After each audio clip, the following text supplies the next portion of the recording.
Hai, hai, hai. Selamat ketemu lagi dan selamat malam waktu Belanda.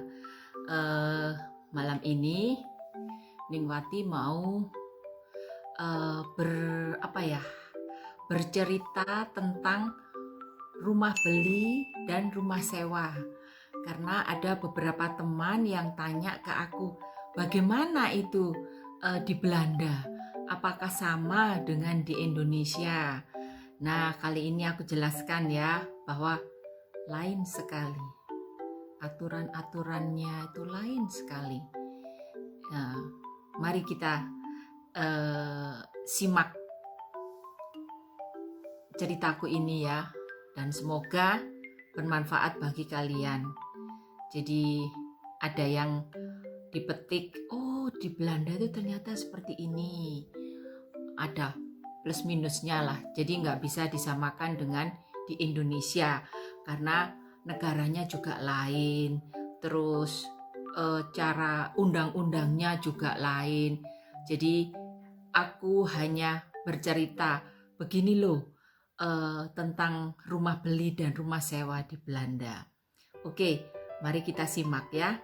Yang pertama kali aku mau cerita tentang rumah sewa dulu ya. Ya, seperti kalian ketahui, di sini juga ada rumah sewa.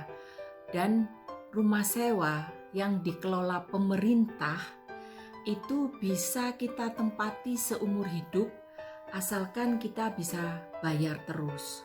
Jadi per bulan bayarnya itu tergantung ya. Dan itu ada organisasinya yang namanya Warning Net. Jadi kalau kita mau sewa rumah, itu kita harus daftar ke Warning Net tersebut. Nah, di Warning Net ini ada banyak sekali rumah yang disewakan dan juga di kota mana saja rumah tersebut. Nah, itu milik pemerintah, dalam arti yang mengelola itu pemerintah. Ya tentu dengan organisasi perumahan ya, tapi bukan milik swasta penuh. Itu yang aku tahu, karena dalam hal ini pemerintah juga ikut campur. Jadi begini, rumah sewa itu kita daftar dulu di Warning Net tersebut dan kita pilih. Nah, di situ juga ada harganya, sewa per bulan segini. Nah, kalau kita suka dengan rumah itu, kita klik di situ. Kita klik, terus kita nanti dikasih tahu kita nomor urutan berapa. Begitu. Ada yang nomor 57, ada yang nomor 1, dan yang berhak melihat rumah tersebut adalah nomor urutan 1 sampai dengan 15. Yang urutan di atas itu tidak ada change lagi untuk mendapatkan rumah tersebut, kecuali yang di bawah-bawah itu nggak berminat dengan rumah itu, maka kita akan dapat panggilan, begitu ceritanya. Nah, setelah itu kita dilihat, oh ini di situ dengan daftar di Warning Net tersebut, kita juga harus memberitahu gaji per bulan kita berapa, begitu. Jadi kalau dianggap terus misalnya ada hutang ya, hutang kita berapa, terus anak kita berapa, istri kerja atau enggak. Nah itu semua diperhitungkan. Jadi tidak begitu saja, oh aku mau sewa ini, aku suka rumah ini, nggak bisa. Itu tergantung juga dari gaji kita. Misalnya aku kerja, suamiku kerja, gajinya kalau digabung lebih cukup gitu ya. Dan kita dikasih rumah yang, oh harganya segini, kamu boleh yang harga segini. Kalau kita minta harga yang di bawahnya, sewa rumah tersebut juga nggak akan dikasih. Begitu. Jadi nggak semudah yang kita bayangkan. Oh aku punya ini kok uang segini aku gini, enggak. Semua itu diatur sama pemerintah. Karena negara Belanda adalah negara sosial ya. Jadi semua pendapatan kita tuh mereka tahu. Itu cukup enggak untuk anak satu? Terus istri nggak kerja, oh kamu dapat rumah yang seperti ini. Kalau penghasilan suami lebih dari cukup, ya bisa kita pilih yang free sektor. Free sektor di sini biasanya sewa per bulannya 1.000 ke atas, 1.000 euro ke atas. Itu namanya Freissektor dan tidak usah nunggu seperti yang sewa yang di bawah 1.000. Jadi kita nggak usah nunggu lagi. Nunggu antrian lama seperti yang aku bilang tadi, enggak. Jadi misalnya Freissektor kamu langsung dilihat uangnya berapa gini, oh kamu dapat juga. Ya ada sih juga yang menunggu, tapi tergantung karena nggak banyak. Jadi lebih cepat. Itu juga dari pemerintah. Selama kita bisa bayar terus, itu kita bisa sewa di situ sampai mati, begitu. Dan di sini tidak ada beda antara, oh kamu rumah sewa, berarti kamu nggak punya apa-apa. Enggak. Oh kamu beli rumah, berarti kamu punya semuanya. Juga belum tentu. Karena itu ada urutan-urutannya tersendiri. Semua itu ada ceritanya sendiri. Kadang ada orang ya, aku punya kenalan, dia mampu beli rumah, tapi dia nggak mau beli rumah. Aku sewa aja.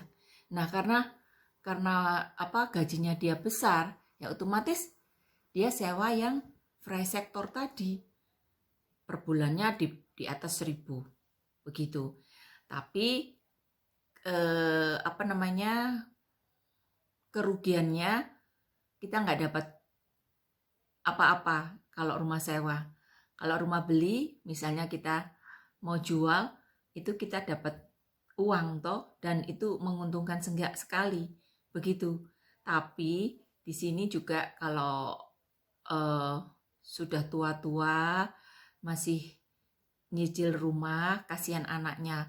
Misalnya nanti ada sesuatu, meninggal atau apa, itu nanti yang ngurus anaknya. Ya kalau rumahnya cepat terjual, kalau enggak, anaknya yang kepontal bingung gitu. Di sini sih seperti itu. Ya, rumah sewa pun enaknya kalau ada kerusakan di dalam rumah ya. Misalnya pemanas atau kamar mandi tegelnya itu rusak, itu yang ganti dari pihak yang mengelola flat ini. Jadi yang pemerintah maksudnya yang ganti.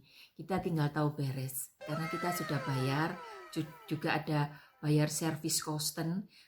Service costen ini kalau tinggal di flat itu kan tiap minggu ada yang membersihkan. Dari di bawah itu ya, terus juga tangganya, liftnya itu. Tapi untuk yang Kalerai, yang rumah kita yang di depan itu kita sendiri yang bersihkan. Ya, begitu. Jadi ada aturan-aturannya. Kalau rumah sewa enaknya seperti itu. Tapi kalau lain-lain ya kita harus usaha sendiri, misalnya tegel, terus ngecat rumah, itu kita sendiri yang bayar. Tapi kayak kamar mandi, terus dapur, itu mereka yang sudah sediakan. Begitu. Kalau ada yang rusak atau keran apa, itu mereka yang betulkan. Kita nggak usah keluar apa-apa lagi. Itu keuntungan kita sewa rumah. Tapi kalau kerugiannya ya kita uangnya hilang lah begitu. Nggak bisa nabung istilahnya ya. Tapi begitulah selera orang. Kadang orang milih rumah sewa begini. Nanti aku sewaktu-waktu mau pindah ke luar negeri, udah aku tinggal out aja, check out, udah ini tak serahkan, kelar. Kalau kita punya rumah kan kita harus nunggu sampai rumah itu terjual, bla bla bla, ya sudah ada banyak yang dipikirkan begitu.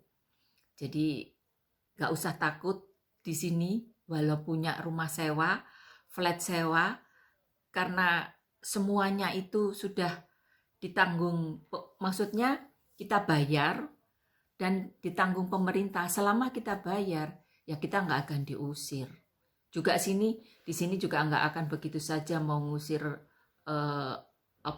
penghuni, karena juga ada undang-undangnya. Apalagi sekarang kondisi kayak gini, krisis, begitu banyak orang yang di PHK. Jadi itu dipertimbangkan, jangan sampai keluar rumah.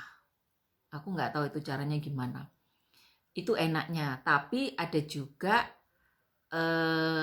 sewa rumah yang partikulir. Jadi yang ngelola itu per orang. Maksudnya orang tersebut punya rumah mau disewakan.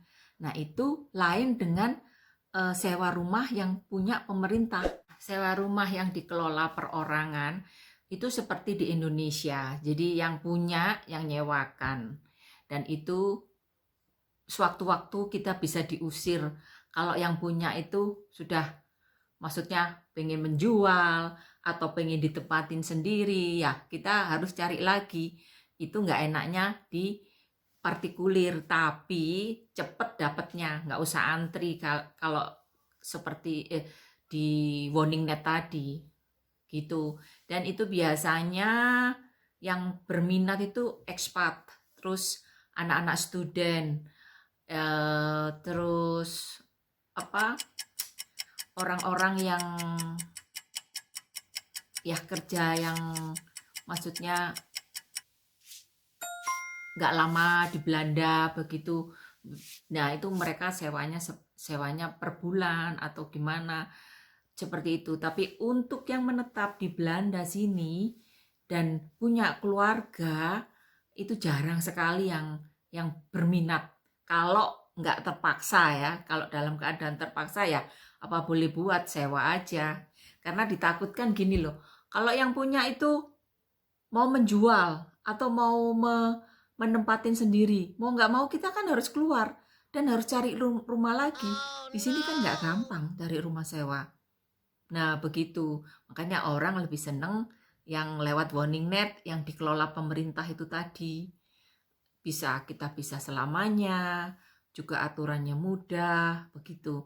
Kalau yang dikelola swasta ini, yang partikulir tadi, perorangan maksudku, biasanya anak-anak student yang paling suka itu.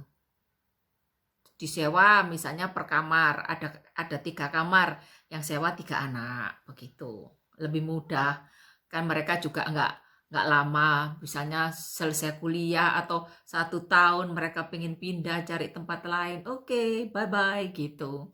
Nggak ada yang perlu diberesin seperti kalau kita sewa rumah dari pemerintah, begitu. Ada plus minusnya lah, cepet ya kalau yang ini, yang perorangan ini cepet dapatnya, tapi sangat mengkhawatirkan kalau tiba-tiba kita disuruh keluar, suruh pindah. Karena yang bersangkutan, yang punya rumah, menginginkan rumah itu atau mau dijual. Tapi biasanya dikasih waktu sih, 3 bulan atau 4 bulan untuk kita cari rumah, begitu. Ya, jelas ya. Nah, sekarang kita masuk topik ke rumah beli, oke? Nah, untuk rumah beli itu peraturannya hampir sama dengan rumah sewa sih, yaitu kita harus menyertakan gaji kita. Tapi kalau beli rumah atau beli flat itu suami istri harus kerja karena lebih kuat begitu. Apalagi kalau nggak punya tabungan. Jadi dua-dua kerja, dua-dua ada income, itu lebih diperhatikan lah begitu. Kecuali kalau satu income tapi duitnya banyak, ada tabungan, nah mungkin itu bisa. Tapi biasanya dua-dua harus kerja, itu yang aku tahu ya peraturannya. Juga dilihat juga ada hutang apa enggak. Kalau ada hutang itu nggak bisa beli rumah di sini. Peraturannya ketat sekali. Dan dulu nggak usah uang muka. Sekarang pakai uang muka 15.000 euro. Atau sekitar berapa ya itu? 200 juta kalau nggak salah. 200 juta rupiah uang mukanya. Nah, terus harus punya kerjaan tetap. Dulu. Sekarang ya sampai sekarang harus punya pekerjaan tetap. Jadi walaupun misalnya pengusaha terus kalau di Belanda loh ya ini, pengusaha penghasilannya banyak per bulan, tapi kan income-nya tuh nggak tetap dengan kalau kita kerja ikut orang atau di perusahaan orang, itu kan kita dapat gaji tetap per bulannya. Walaupun pengusaha itu penghasilannya besar, itu nggak akan bisa beli rumah kalau mereka nggak punya uang jaminan, maksudnya begitu. Karena penghasilan pengusaha itu kan kadang naik turun. Walaupun naik turunnya itu tinggi, masih bisa beli rumah, itu agak susah. Di sini begitu. Jadi nggak gampang. Mereka mau yang punya pekerjaan tetap dan punya gaji tetap. Nah, itu lebih diperhitungkan dan tidak punya hutang. Begitu. Jadi juga susah, mau kamu beli flat, mau beli rumah, itu aturannya seperti itu. Dan sekarang semakin ketat juga peraturannya, apalagi kondisi kayak gini. Juga dibatasin ya, untuk dulu peraturannya dibatasin untuk usia. Karena semakin tua usia seseorang, itu hipotek atau cicilannya tuh akan semakin tinggi per bulannya.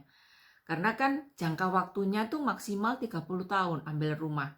Jadi kalau anak-anak muda mau ambil rumah itu lebih enak karena per bulannya lebih murah, juga jangka waktunya 30 tahun. Kalau di tengah jalan mereka mau menjual rumah tersebut, boleh, nggak apa-apa, dan dibelikan rumah lagi. Dari uang yang terjual itu kan bisa dibelikan untuk rumah baru. Jadi ada istilahnya ada boroknya gitu. Lebih enak. Kalau masih muda, aku anjurkan untuk ambil rumah deh, beli rumah maksudnya, karena menguntungkan sekali.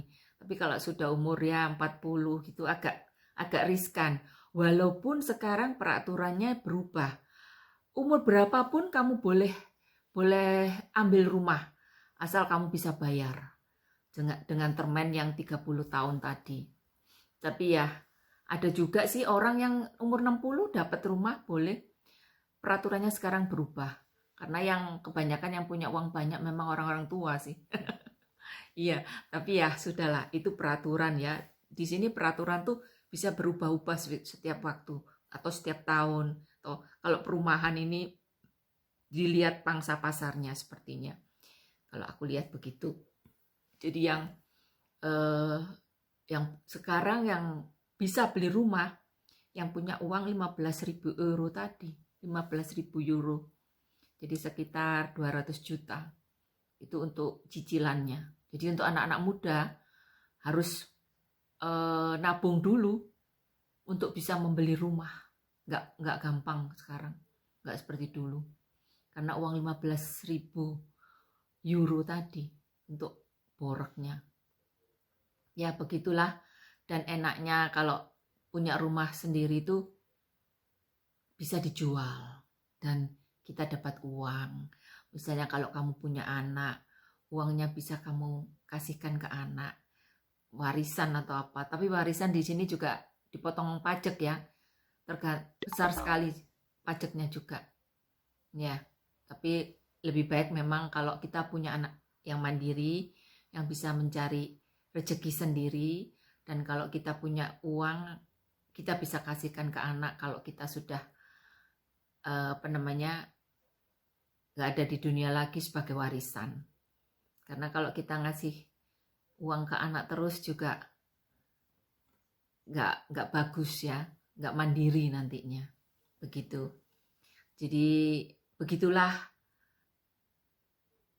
bedanya sewa rumah dan beli rumah. Kalau beli rumah, semua apa-apa ada kerusakan apa, kita harus memperbaiki sendiri dan membeli barang-barangnya seperti pemanas kalau rusak itu kita harus beli sendiri, atau kalau dapurnya rusak atau kalau kamar mandi rusak kita harus bisa memperbaiki sendiri. Dan di sini tukang itu mahal sekali, bayarnya jam-jaman. Jadi kalau kalian punya suami yang pinter memperbaiki rumah, wah jempol. Itu bisa jadi tabungan karena uangnya nggak kemana-mana. Jadi kalian bisa mendandanin rumahnya sendiri, merawat, memperbaiki. Itu wah, bagus sekali. Jadi rumahnya bagus, terus nggak keluar uang banyak karena tukang tuh mahal di sini, bener. Yang aku tahu ya, 22 euro per jam. Mungkin sekarang sudah naik, mungkin sekarang 25 kalau nggak salah. Bayangin per jam itu, kalau 8 jam sudah berapa? Kalikan 17.000 rupiah, banyak. Makanya di sini tuh semua harus diperhitungkan. Plus minusnya beli rumah, sewa rumah, itu ada ininya, perhitungannya sendiri. Oke, begitulah ceritaku. Singkat, padat, dan semoga dimengerti. Oke? Ya, terima kasih ya yang sudah like, subscribe, dan komen di vlog-vlogku yang sebelumnya. Terima kasih, dan itu membuat aku semangat untuk selalu bikin vlog-vlog yang bagus, yang bermanfaat, yang positif. Apa yang ada di kehidupan Belanda sini, yaitu kultur dan budaya Belanda, itu semoga bermanfaat apabila kalian nanti ada yang punya jodoh orang Belanda. Jadi kalian sudah tahu, oh seperti ini Belanda itu. Begitu. Oke, terima kasih. Sampai jumpa di lain vlog ya. Dah.